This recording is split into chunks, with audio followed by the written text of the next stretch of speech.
Pangatlong timpla.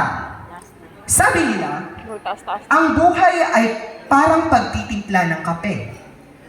Dapat matapang para kaya kang ipaglaban. Ouch! As we slowly wake up on the reality, we are now here to apply what we have learned to the real world. We will take different paths, but I believe there's a common language that we all use when we are on the battlefield of life. To love. Because we love when we do the right thing. And when we do our best. As emphasized by the woman who recently sparked a revolution in this country. Sabi niya, ang nagmamahal, kailangang ipaglaban ang minamahal.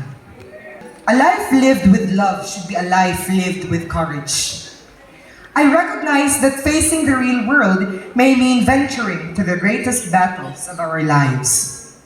Because as we enter diverse portals into these worlds, we see how powerful people revise the historical narratives for their personal intentions.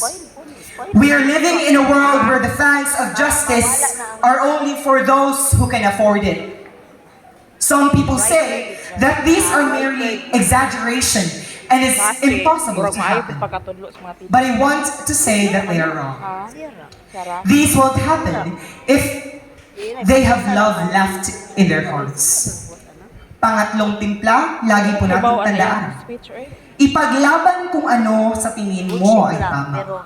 Basta't wala kang inaapakang tao at hindi gumagawa ng kasamaan para sa pansariling interes, patuloy mong ipaglaban kung ano ang nasa puso mo. With the aforementioned brews of coffees, I think there is something that is missing. So I'd like to add one more. But before we get to that point, I would like to say, I am greatly honored to stand before all of you today, not only because of the awards that I have received, but because I am also part of an amazing batch with many different personalities and talented students.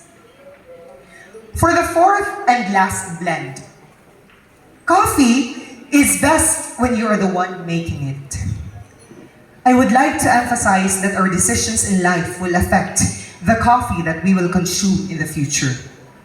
In connection, some people think that getting the highest award is so far beyond their dreams.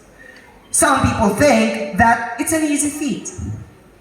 I may not be the right person to give advice right now. It isn't. But I can share my experience and what I have learned from it. First off, it isn't an easy feat in reality. There's competition everywhere, there's the pressure, and there's so many things going on. Sometimes, in the middle of trying to achieve goals, not just on getting the highest honor, but goals in general, you will want to give up. Your body is saying, I'm so tired already. And your mind will say, you won't get it anyway. Just give up. This mindset of quitting just adds to the obstacles on achieving goals. But one of the things I've learned in life is, in the middle of difficulty lies opportunity. I've noticed that when I'm in a tight situation, I almost never notice that there's an open door. It's just in the corner. I did not realize that I can do something, that I can still achieve. The only time that I have ever realized this is when I want to reach my goals. Second off, it isn't achieved with talent. It is the heart and soul. Talent is useless without a strong mind and the passion to achieve. Your goals might be far when you look at it now. But the first step of trying is one step closer to your goal. According to Mrs. Marjorie Sala, mas lami ang feeling sa nakadawat og award nga nakabalo ka sa imong sarili nga imo nang gihaguan. And I'll agree with that. Fear, it can be wisdom, or it can be an obstacle. I say, march through the years driven by your passions. Each one of us is born with potentials. The spark waiting to be ignited to achieve. It will be a confusing and a bumpy road. But trudge on, warrior.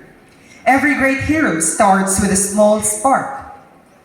Achievements do not have to be endured. But what matters is that you're the one fighting for it. As what Mrs. Arshel Valles Gordillo said, every time when we're having our dance practice, don't mind on what others do to make their performance better. They cannot help you. As emphasized by my favorite Ninong and an outstanding English teacher in Luzon Central Elementary School, Mr. Paul P. Espa, you don't have to be the best. Doing your best is enough to prove that you are the best. Ma'am, sir, I believe that you too are right about that. And that would be my virtue in life. No matter how small the difference, you're making one step closer to success. Focus on yourselves, because if you keep on looking on other success, you will never see what blessings you have. Be queer, be quirky, be odd. Don't let anyone ruin your dreams. Remember that even if it is hard to see in the midst of chaos and confusion, the only thing stopping you is yourself. My fellow completers, go for it! Before my speech will end, I would like to share this quote from Nixon Waterman. Say I will, and then stick to it. That's the only way to do it. Lastly, thank you to Luzon National High School and to my beloved Zamorians. This is Friel Yroy signing off. Goodbye for now, and God bless everyone.